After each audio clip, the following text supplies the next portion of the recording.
In this third assignment, we have a few more challenges. You will need to pay a little extra attention in the video, and when your teacher runs through this, we will have the written instructions updated as there's a couple minor changes from what you'll see in the PDF. So just pay attention to that as you go along. So if you look at the sample, you can see it's completed in 3 columns. The good one about this, even though it's eyeball it, which means you have to look at it to figure it out, we do have the text already written, so you can just take that text and then modify it to look like these 3 columns.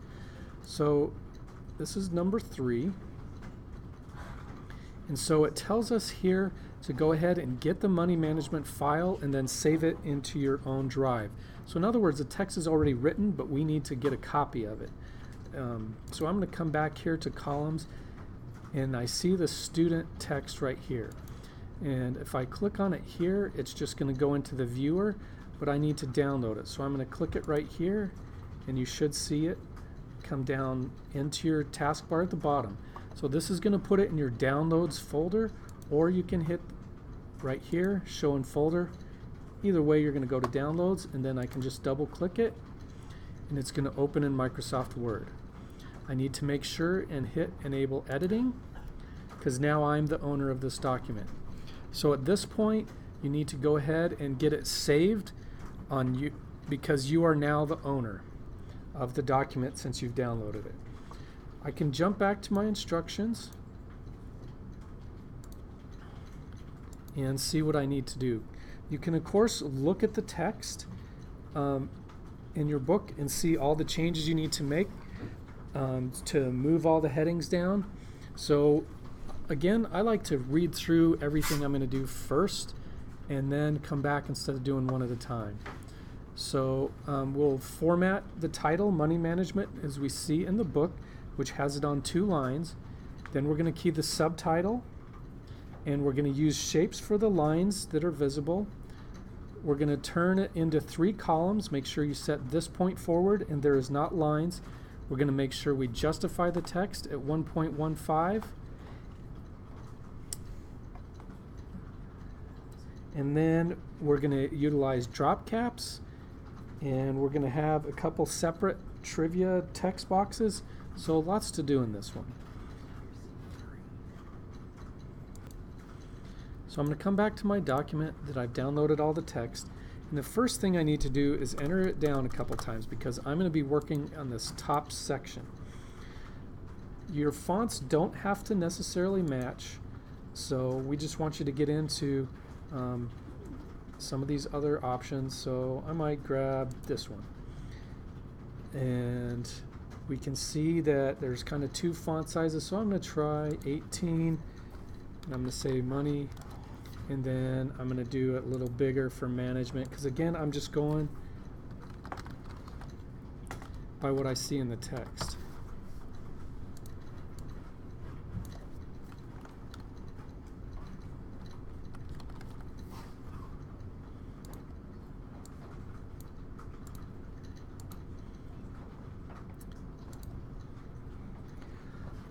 Let's see, below this I can enter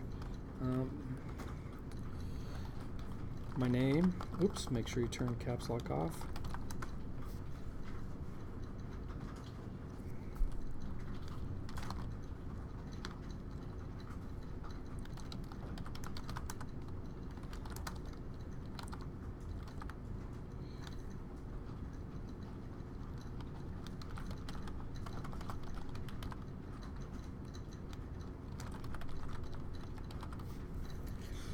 Now, since this is part of our title, I'm going to use the drawing tools actually, so good reminder for you here. I'm just going to grab these lines.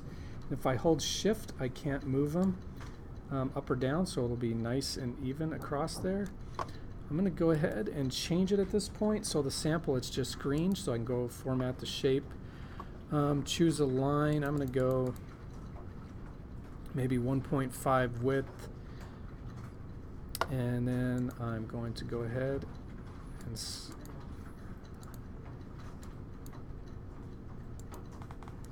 I'm going to copy and paste that. Control C, Control V.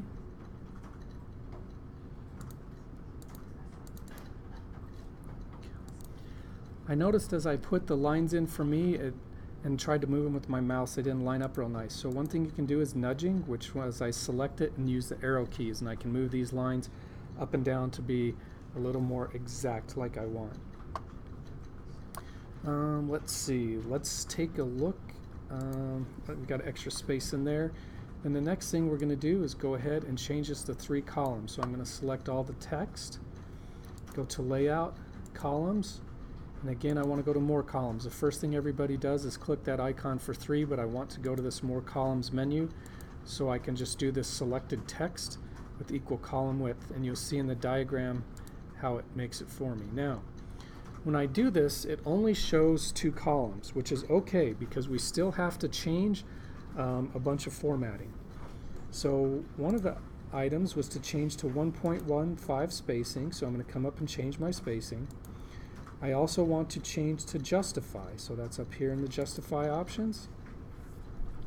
And I have a lot more to add, so as I look at the text, I need to convert some titles and insert some drop caps.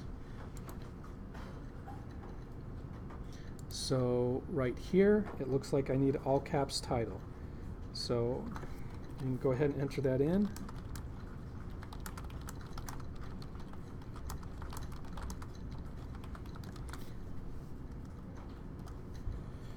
And since it's a title, I'm going to just center it here and maybe go bold. And then it tells us to practice using a drop cap, so I highlight this W, go to Insert, come over here to Drop Cap, and I just put dropped in the margin. You'll see as you add these extra items, you'll start to space out this right side and it'll start filling up more of that page. You'll see right here this giant space. That's okay because that is the justify option spreading out your text. All right, so if we follow down here,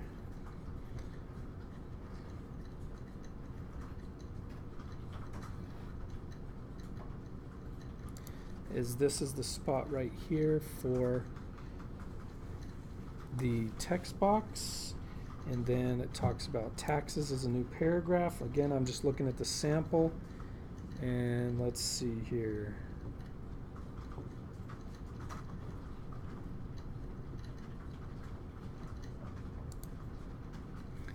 We're going to have a new title right here, so I'm going to say tax refund, center that in bold.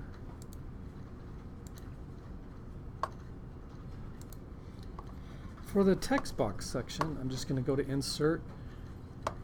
I'm going to grab the text box, and it'll give me some other options. I'm just going to get the basic one, and I'm just going to drag it down into this column, and we want it just right here. And then you can see that it has some different options. So in my task pane, when I put the text box in, it gives me all kinds of shape options. So your text box has 2 sets of properties, the text on the inside and actual box on the outside. So the outline around the text box, I'm going to go ahead and just pick a line here. I'm going to just put a double line around it, maybe change a color just so I can see it a little better.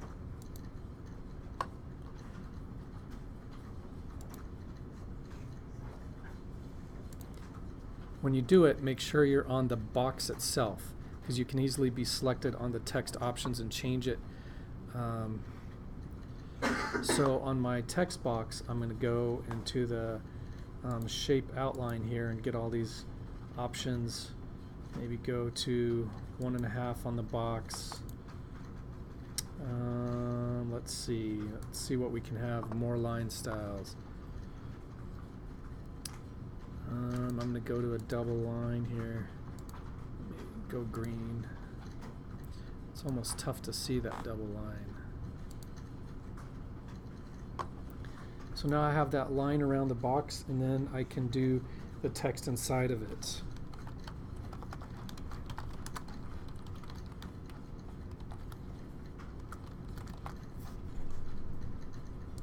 I'm going to go ahead and insert some graphics now. So I'm going to insert online pictures, And let's see, looks like we have one. I'm going to do the one in the middle of the document first, if the computer will load anything. So I can just pick out one of these, and this one's actually in the sample, so I'm going to go ahead and grab it.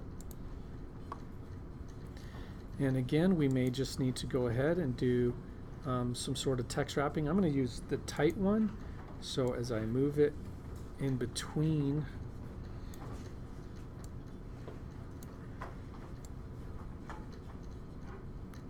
we can have the picture is wrapped right in there. Then we need to go ahead and insert, let's see, the next one, Uncle Sam at the top.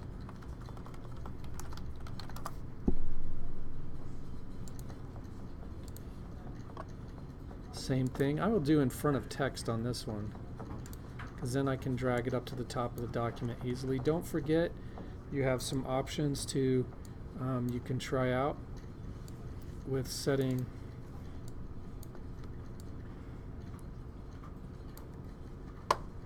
like a border or shadow on it. Then it looks like it wants one more picture. It looks like a tax due date. So I'm going to insert online pictures.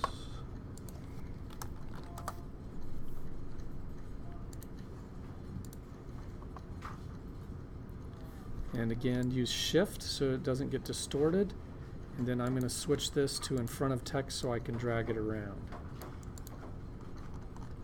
So if we look at this, it's pretty close. Again, it's an eyeball it.